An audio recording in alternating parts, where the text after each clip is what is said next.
presidente Luiz Inácio Lula da Silva adiou mais uma vez a viagem para a China. Ainda não tem uma previsão de quando Lula vai poder viajar, mas especialistas explicam que pode demorar até semanas para que ele seja liberado. Essa viagem era um compromisso, como a Priscila Yazbek estava explicando, muito importante para impulsionar a relação diplomática entre os dois países. O presidente Lula tinha um encontro marcado com o presidente chinês Xi Jinping. Para falar sobre esse assunto, nós vamos conversar com a Larissa Varholtz. Ela é sócia da Valia Participações, uma assessoria financeira com atuação no mercado chinês e também especialista do Núcleo de Ásia do Centro Brasileiro de Relações Internacionais. Bom dia, muito obrigado pela sua presença.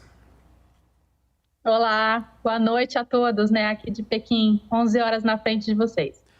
Muito bem, já que você está aí na China, a gente pode até conversar com mais propriedade, além, claro, de toda a sua experiência a respeito do assunto. Para a gente começar, Larissa, a conversa, eu até gostaria de saber, com as pessoas com as quais você tem conversado aí na China, como é que foi a reação do cancelamento da viagem do presidente Lula e o que elas esperam que vai ser feito daqui para frente, se existe um ânimo em relação ao agendamento de uma nova data, por exemplo. Olha, eu acho que, em primeiro lugar, é um sentimento geral de solidariedade, com a situação do presidente Lula. É claro que é uma questão de saúde e todos compreenderam isso e há um clima aqui de grande empolgação no ar. Eu diria assim, eu já cheguei em Pequim na quarta-feira, então já estou acompanhando isso há alguns dias. É uma delegação bastante grande, que se concentra aí prioritariamente em um hotel da cidade, então a gente acaba conversando bastante com as pessoas. Então, há um clima de solidariedade com a situação, mas, por outro lado, todo mundo entende, que uma situação como essa pode acontecer e há a certeza, de que essa viagem vai acabar sendo remarcada, afinal de contas é um assunto muito importante. Então, a gente, com o passar das horas aqui, assimilou a situação e estamos seguindo em frente, como já foi dito, as atividades que haviam sido programadas, muitas delas serão mantidas, inclusive o diálogo sobre desenvolvimento sustentável que tinha sido planejado justamente pelo CBRI, o Centro Brasileiro de Relações Internacionais, que vai acontecer amanhã, dia 27, na segunda-feira. E conta com a participação aí de empresas brasileiras, chinesas e centros de pesquisa, think tanks dos dois lados. Pelo que você avaliou aí, o grosso daquelas negociações que aconteceriam em relação ao agronegócio e alguns até acordos comerciais que seriam assinados, esses foram mantidos? Olha, o agro eu acho que só tem o que comemorar, porque inclusive já foram feitas algumas entregas, talvez algumas das entregas que o agro mais esperava nessa semana, o fim da autossuspensão da carne bovina brasileira, a aprovação de plantas que podem passar a exportar proteína animal para a China. Essas são excelentes notícias, às quais o agro de fato ansiava. Então, sim, existe essa perspectiva de que não vai haver um grande prejuízo aí em relação a essas negociações, porque, é claro, as negociações elas acontecem porque elas fazem sentido para as partes, independentemente de você ter uma ocasião específica para anunciar. Quer dizer, no momento de uma visita presidencial, se reúne o que se tem de melhor, de mais concreto, as negociações mais avançadas dos dois lados, mas as negociações foram feitas porque, afinal de contas, elas faziam sentido, porque há ali duas partes querendo algum resultado concreto disso. Então, nesse sentido, não há, de fato, um grande prejuízo, porque as parcerias não vão deixar de se concretizar por causa disso, Vamos agora escutar a pergunta da nossa analista de economia, Thaís Herege, está com a gente aqui. Thaís, por favor.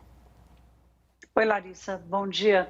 Larissa, a gente falava agora há pouco que, claro, que o agro é o showman dessa viagem, mas há um interesse mútuo também entre China e Brasil para melhorar, do ponto de vista do valor agregado, da tecnologia embutida, essa relação comercial que, por anos, vem sendo mantida apenas nos produtos primários, nas commodities. E falávamos também do interesse que a China tem em ter um bom parceiro, um bom aliado lado, tanto político quanto comercial, do lado de cá, do mundo, tão pertinho dos Estados Unidos. Queria te ouvir um pouco sobre a expectativa para isso, né? Há alguma coisa concreta que pode sair ou ainda são pequenos laços nessa relação que vão levar anos para serem desenvolvidos?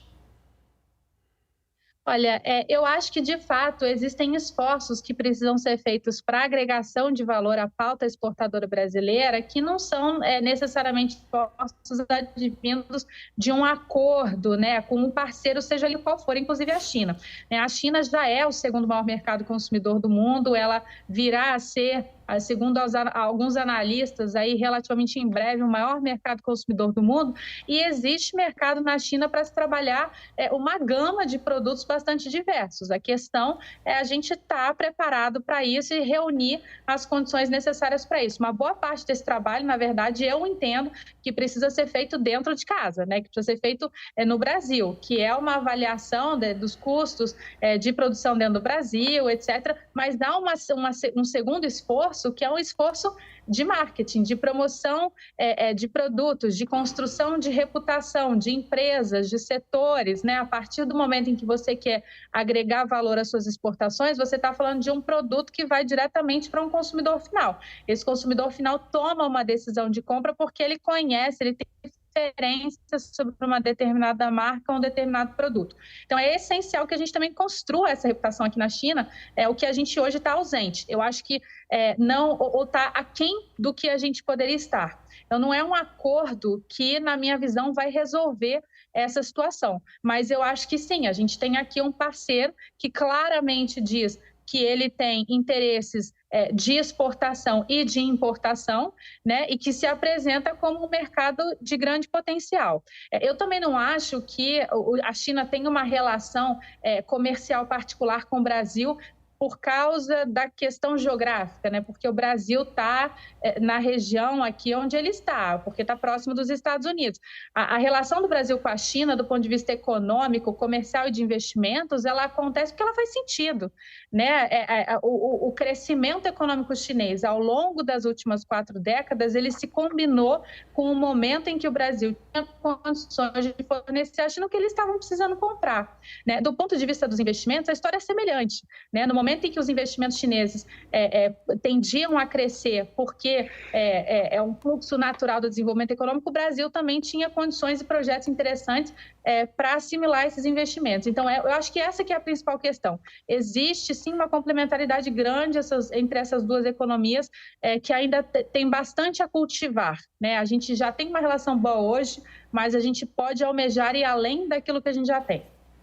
Nós conversamos com a Larissa... Posso um pouquinho, Jairo? Por favor, à vontade. Fazer uma última perguntinha para ela. É muito bom, Larissa, você fazer essa separação, porque realmente, do ponto de vista econômico, acho que a gente aqui ganha-ganha, né? Quanto mais avançar, melhor. E eu queria te ouvir um pouquinho, eu sei que não é exatamente a sua área, mas é através da política que as coisas acontecem. A proximidade que eu quis dizer aqui com os Estados Unidos é mais do ponto de vista geopolítico do Ocidente, né? Em que há hoje essa separação muito grande com Rússia no meio. Você acha que Lula hoje é visto na China como um líder político que tem musculatura para servir de ponte de diálogo e de acordos, enfim, de uma melhor relação entre Oriente e Ocidente? Olha, eu tenho a impressão que os chineses, de forma geral, valorizam parcerias que buscam se manter numa posição de um pouco mais de neutralidade nesse tipo de situação. Então, independentemente de ser o Brasil, e de certa forma, assim, o Brasil é um país grande em território, em população, é relevante e tem a capacidade de se manter equidistante, digamos assim, das grandes questões e, de certa forma, neutro. Eu acho que é isso que é o ponto principal. Eu acho que os chineses acho que reconhecem que a diplomacia brasileira tradicionalmente tem sido uma diplomacia que preza pela independência, né, que analisa a situação ali caso a caso. Na minha visão, é isso que pesa mais, sabe, Thaís? Bem, nós conversamos com a Larissa Warholtz, que é sócia da Vale Participações e também especialista no Núcleo de Ásia do Centro Brasileiro de Relações Internacionais. Larissa, muito obrigado e uma boa noite para você. Muito obrigada, bom dia aí para todos. Até uma próxima. Obrigado.